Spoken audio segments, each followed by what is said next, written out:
going to talk about how to deal with a depressed teen. I think it can be very confusing for parents to understand what's going on when they have a teenager, and especially what's going on in their head when they're not talking to you. So what you need to do is think about what their behavior might be communicating, and then trying to find out more. So a depressed teen doesn't necessarily come out and say that they're sad. They're showing you that they're having problems. Now that could be in terms of changes in their behavior, in terms of their eating or their sleeping. Maybe it's eating more or eating less. Maybe it's sleeping more or sleeping less. Are they not doing the things they used to do? Are they just not enjoying the things that they used to do?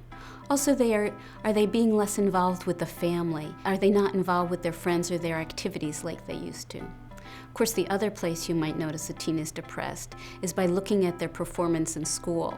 And again, when it's a teenager, you may not have been so on top of that, but you want to pay attention to their grades, their activities, how much they're participating, and their entire academic behavior, as well as the behavior you see at home and with friends.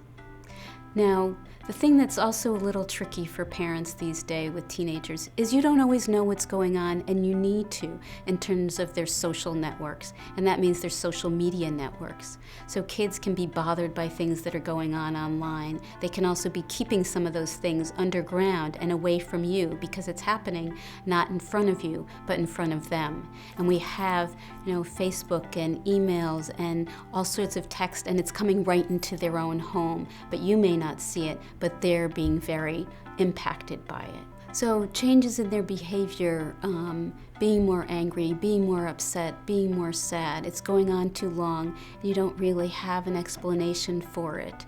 I think there's never any harm in trying to find out more. Sometimes you may need to sit down and talk to your teen and just ask them how they're feeling and if they're feeling sad, or labeling what you've noticed, and it seems like they're not so involved with their friends anymore.